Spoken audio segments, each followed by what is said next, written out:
Hey guys, Hellclash back here with another Lineage 2 Revolution video. Long overdue. Sorry for the gap. But this was an important enough topic to do a video on. So we're going to talk about the artifacts, the events, and in the end of the video talk a little bit about the Rift strategy, especially for the Rift events. So let's try to get through this quick. The artifacts, pretty cool. Add a lot of CP. Basically, you need to get as many as you possibly can. You equip them here in this list. If you're not sure which ones you want to equip, you can kind of plug and play. Like you can go into equipment, swap them out, and you can see like I lost CP there. So I probably want to go with the, so if you're within doubt, just equip the ones that give you the best CP.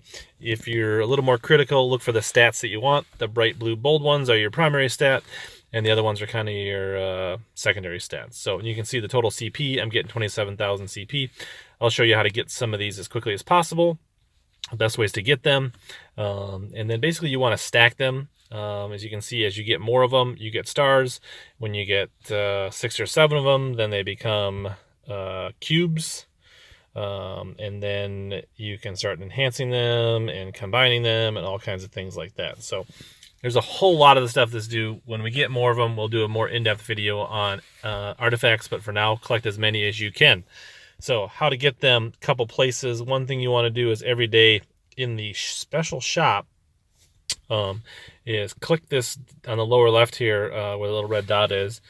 Be careful, because if you hit it again, you're actually going to spend 79 gems. And it seems like I've done it a couple times on accident, and you get a lot of other stuff, not necessarily artifacts. We'll open that and check that out, but I'm getting a lot of like mount equipment and things like that. The other thing, if you have the blue gems, it's worth getting a few of these, especially. So this 199 blue artifact, and I'm going to buy one here. You get 10 of the buff scrolls for the Rift, which is helpful for some of the harder levels, and you get 1 artifact selection box. So we'll check that out in just a second. So we'll grab those, we'll open them up, show you what they look like. But basically, we'll take this lottery box, and there. So here I got a Poison Ivy token, which is a title, which I already have that I gotten from the Rift. So I think we can salvage that maybe, see what it is. Looks like we get more tokens that we can use to buy things, so we'll do that. We'll go into the selection box here. And basically, you want to probably take the 2 SR ones if you can afford it, and then if you want, get more of those so you can stack those up. So we are going to take another one of those. All right, so you can see that added 1100 CP. The first one adds like 5,000 or 6,000 CP, and each level gets you a little more. So that's that. Let's jump into the events. And here you can see they have the exchange event, which, so these ones here, the May 1st and the Ripped, are basically tied to you checking into the clan and auto-clearing your Tower of Insolence for the L's and the F's. And some of these lower ones, which you've already finished, there's a few of them that you need to do. They look like they need, when you read the description, it makes you think that you need to do like the K as an honorable battlefield. That's a one-time title on the bottom. Some of them that look like they're summoning circle, but they're actually summoning stone. So if you're confused and you're not getting certain letters, try doing some summoning stones. It can be any level. We're going to grab our Mayfer and our Rip Frag today. Make sure you grab all those advancing stones. That's easy CP. Get these soul crystals, at least these 2 up here. Those ones you can convert into event soul crystals. Get those in your weapons and your accessories and boots. Get those, and then you're going to want to start grabbing some of these boxes here. We'll grab a couple of them. You can see we'll get more artifacts from those. And those will just boost up. So there we'll work on looking at those later. But grab those. That's a good way to stack up on the lower value ones. Artifacts. And then you're going to want to make sure you just run a bunch of rifts. And the one thing you're going to want to do, another thing in the shop that's actually probably the best $5 I've seen in the game, is this $4.99 here.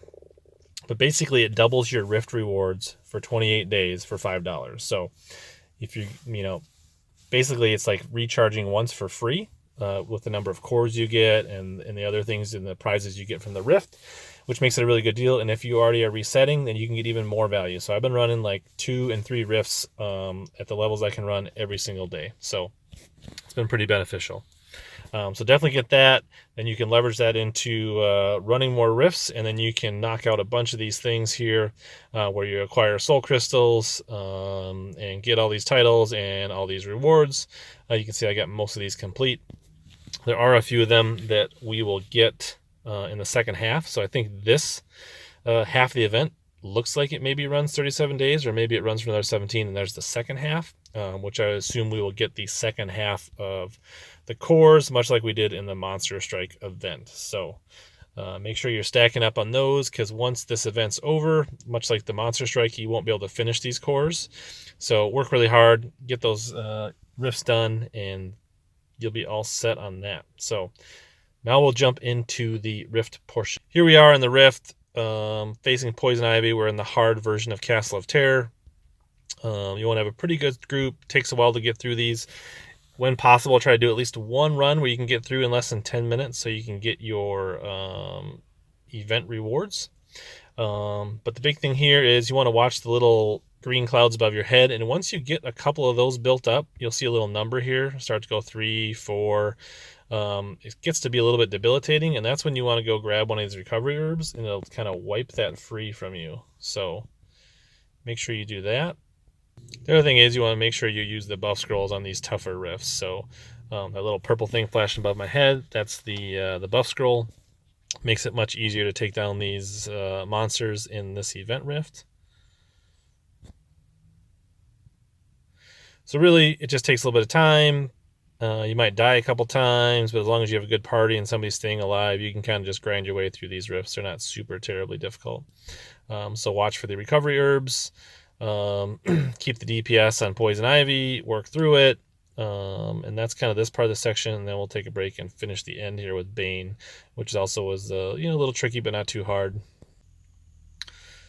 There's really nothing special about the middle of this rift and Beautifying the Terrifying Wizard. You just kind of got to take care of these mobs, work through them, and then it goes pretty quick. And then usually it's just a matter of getting to Bane.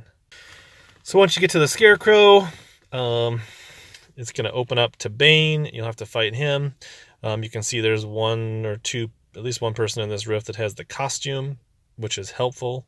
It kind of gives you a buff, kind of like the Monster Rift. The costumes gave a buff, so I'm not sure exact on the stats, but that is the case here as well. So he's got quite a bit of health. Takes a while to get him down. None of the attributes on your normal or magical or elite weapons have any effect on him. It's just all a damage output. So select the damage and gear that you have the most CP and you do the most attack with, and then you can see there the Wraithful character just grabbed the Venom.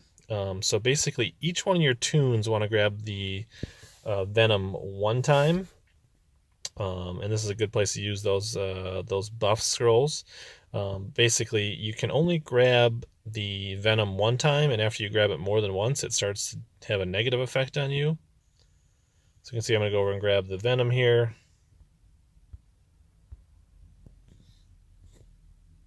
And you can see what it says here is become extremely strong through Venom's effect. But if you do it more than once, it has a negative effect. So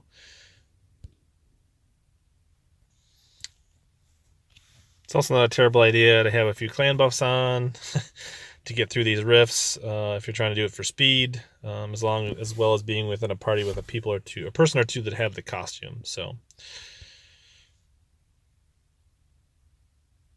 and then you can see here at the end, there's the double rewards, double boxes. You can see you get extra point, double cores. So that's where the $5 thing comes in. So hope you enjoyed the video. Hope that wasn't too much. Hope that makes sense. Follow me on Instagram and Twitter at Heliclash. Thanks for tuning in.